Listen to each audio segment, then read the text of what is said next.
আজ তোমাদের গড় মূল্যের অঙ্ক শেখাবো, ঠিক আছে। মোট মূল্য থেকে কি করে গড় মূল্য এবং গড় মূল্য থেকে কি করে মোট মূল্যে নিয়ে যাওয়া যায় সেই প্রসেসটা আজকে শেখাবো। অঙ্কটা আগে দেখি আমরা। অঙ্কতে কি লেখা আছে? দুটি টেবিল ও 8টি চেয়ারের গড় মূল্য 2448 টাকা, গড় মূল্য 4000 টাকা। তাহলে চেয়ারের গড় মূল্য কত? বুঝে গেল? তাহলে দুটি টেবিল এবং 8টি চেয়ার, মোট কটা জিনিস হচ্ছে? 10টা। তাহলে দুটি টেবিল প্লাস 8টি চেয়ার মোট হলো 10টি। 10টি জিনিসে 10টি জিনিসের গড় মূল্য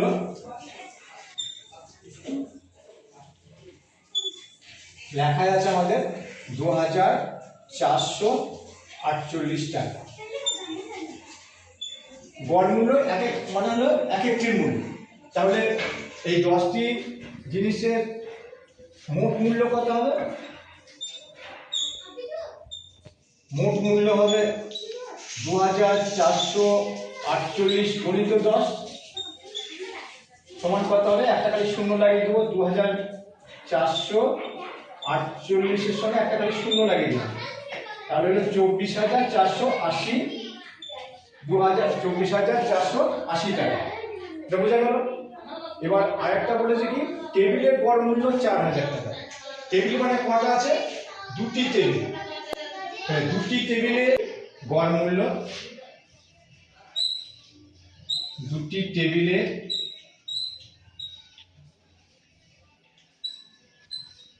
গড় মূল্য 4000 টাকা। এটা আমাদের দেওয়া আছে। তাহলে মোট মূল্য কি হবে? তাহলে দুটি টেবিলের মোট মূল্য হবে, মোট মূল্য কত হবে? 4000 গণিত 2, যেহেতু দুটি আছে তাহলে সমান কত হলো? 8000 টাকা। 8000 টাকা। তাহলে আমরা কি পেয়েছি? 10টি জিনিসের মোট মূল্য পেয়েছি 24480 টাকা, আর দুটি টেবিলের মোট মূল্য পেয়েছি 8000 টাকা। তাহলে আমি চেয়ারের মোট মূল্য পেয়ে যাব। চেয়ারের মোট মূল্য কত হবে? চেয়ারের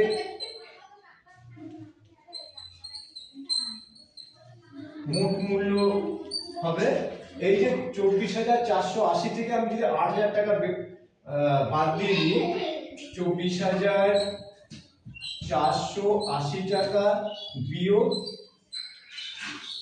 8000 টাকা,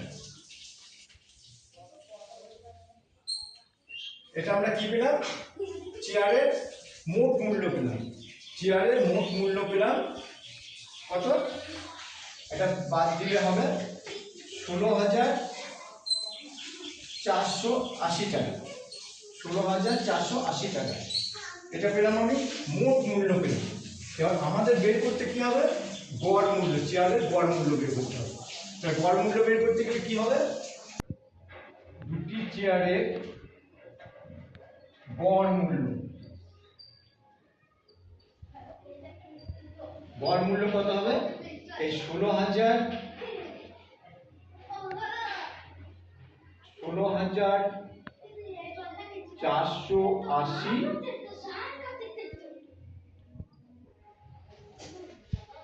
কটা চেয়ার আছে? 8টা চেয়ার আছে। তাহলে এখানে 8 দিয়ে ভাগ করতে হবে।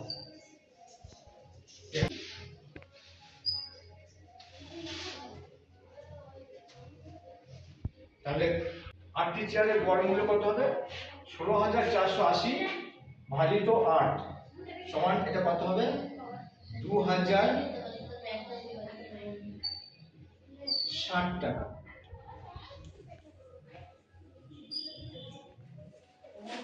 কারণ আমরা মোট মূল্য থেকে গড় মূল্য করতে হলে পরে সেটাকে ভাগ করতে হবে। 16480 টাকা হলো আমার 8টা চেয়ারের মোট মূল্য, সেখানে আমাকে গড় মূল্য অর্থাৎ একটা চেয়ারের গড় মূল্য বের করতে হলে পরে 16480 ভাজিত 8 সমান হচ্ছে 2060 টাকা।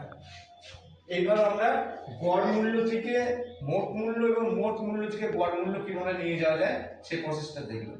বুঝতে পেরেছো অঙ্কটা? ঠিক আছে।